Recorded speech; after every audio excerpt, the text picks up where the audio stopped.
या देवी सर्वभूतेषु लक्ष्मीरूपेण संस्थिता नमस्तस्यै नमस्तस्यै नमस्तस्यै नमो नमः।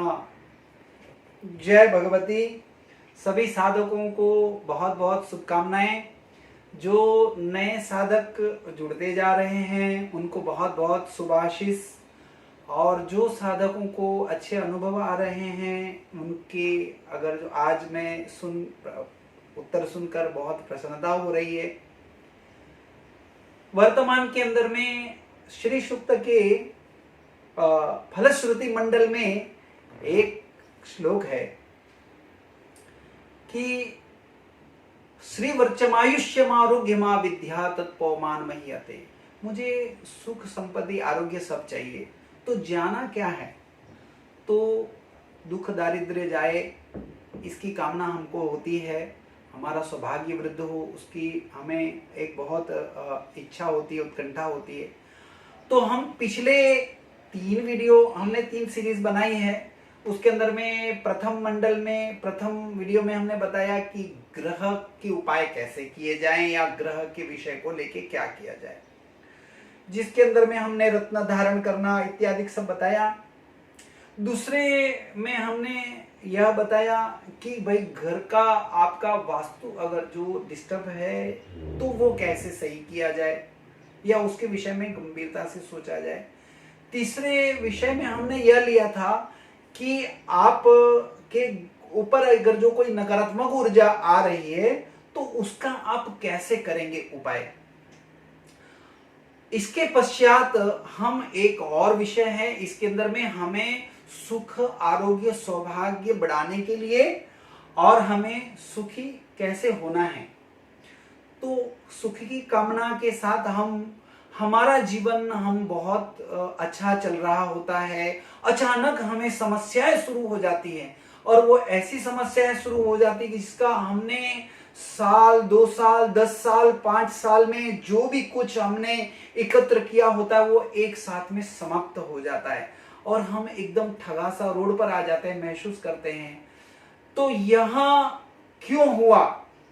तो इसका कारण सबसे यह था कि हमने भौतिक जीवन में हमें जब सुख प्राप्त हुआ, हमें धन आ रहा था, तब हम बहुत प्रकार का मौज मजा कर रहे थे, एंजॉय कर रहे थे। लेकिन एक पार्ट था जो स्पिरिचुअल अध्यात्म, उस पार्ट को हमने कभी देखा ही नहीं।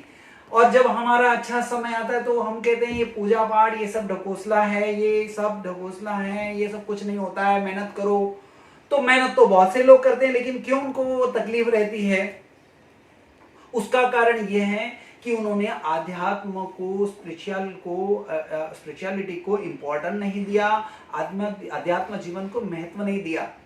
वो हमारी वैदिक परंपरा में हर एक व्यक्ति को जीवन में कोई एक देवता की साधना करनी चाहिए। वह साधना अगर जो व्यक्ति करता है उसको कंटिन्यू करता है तो वह साधना से वो उपास्य देवता सूक्ष्म रूप से उसको जीवन पथ पे मार्गदर्शन करते हैं, जिससे वो कठिन से कठिन समय में से बाहर निकल आता है। और वरना लोगों को कठिन समय आता है तो लोग जुआ खेलना शुरू कर देते हैं, लॉटरी ये वगैरह शॉर्ट मनी के लिए पड़ जाते हैं, उसमें और पैसा गवा देते हैं। कुछ लोग जो है शराब के उसमें नशे में लत हो जाते हैं या कुछ और काम पे गलत कामों में लग जाते हैं, जिससे और वो मुसीबत में बढ़ जाते हैं। लेकिन एक आध्यात्म जीवन जीने वाला व्यक्ति होता है, उसको सच्चा मार्ग मिल जाता है, पथ प्रदर्शन भी मिल जाता है, और आपको गलत लोगों के हाथ में भी नहीं जाते। कभी कभी तो ऐसा होता है कि आप मुसीबत के मारे ऐसे लोगों के कुछ ज्योतिषी नहीं होते हैं, सिर्फ नाम के होते हैं, उनके पास पहुंच जाते हैं और वो आपको गलत भी मार्गदर्शन कर लेते हैं। तो इसके लिए मेरा कहना है कि अगर जो आपको अपने घर में अपना ग्रहमान हर साल अपने ग्रह का पूजा करवा लें या ग्रह के उपाय कर लें, रत्न धारण करने होते हैं, जो भी करें, मंत्र जप करें। दूसरे में आपके घर का हमेशा वास्तु सकारात्मक रखें। तीसरे मार्ग में आपके ऊपर कोई भी गलत दृष्टि ना हो, कोई नजर ना लगे, इसके लिए उपाय करते रहें। और चौथे में आप जो है किसी भी देवता की उपासना करें। अब उपासना कैसे करनी है, तो उसके लिए हमें अच्छे गुरु होते हैं जिसको मार्गदर्शन मिलता रहता है। आपको अगर जो कोई मार्गदर्शन ना मिल रहा हो तो हम आपको मार्गदर्शन करेंगे निःशुल्क उसका।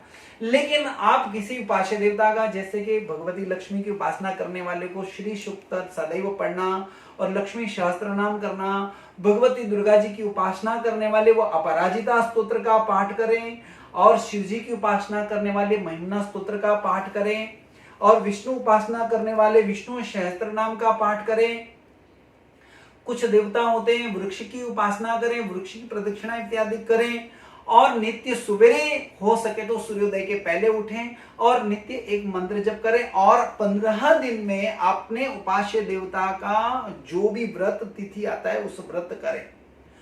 और इस तरह से नित्य उपासना करने से, नित्य अच्छे से करने से आपको उसका हमेशा लाभ भी होगा। इसके लिए सबसे पहले अपने आसन, अपनी माला, अपने उपकरण सब अच्छी तरह से एकत्र कर लें। आपको अगर जो इस विषय में कुछ और जानकारी चाहिए या वस्तुएं चाहिए तो हमारी संस्था उपलब्ध कराएगी।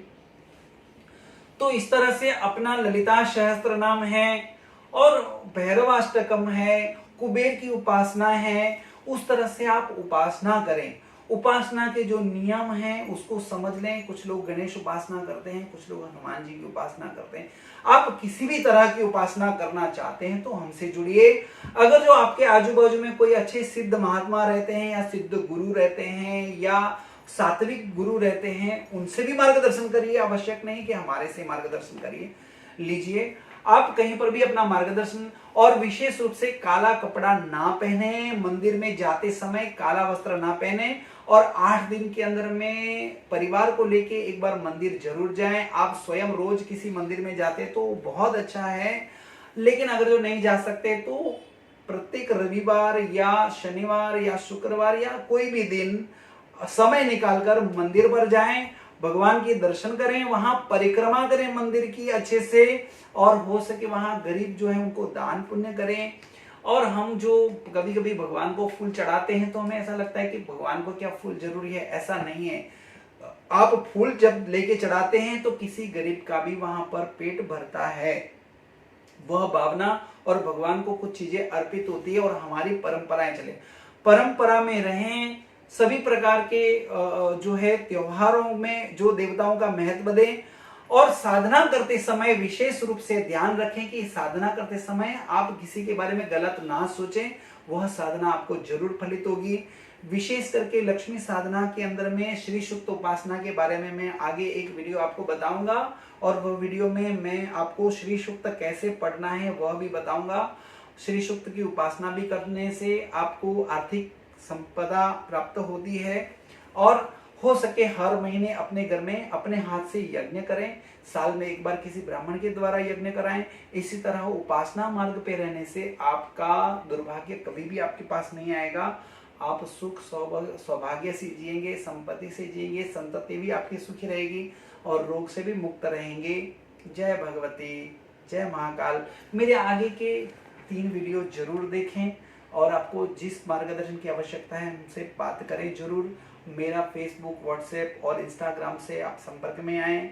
मेरे उसमें फ़ोन नंबर भी दिए हुए हैं, व्हाट्सएप पे भी आप संपर्क में आ सकते हैं।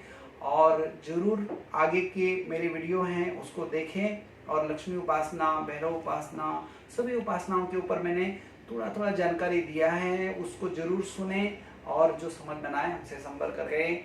जय भगवती, जय महालक्ष्मी, जय महाकाल, श्रीमन्नारायण नमः।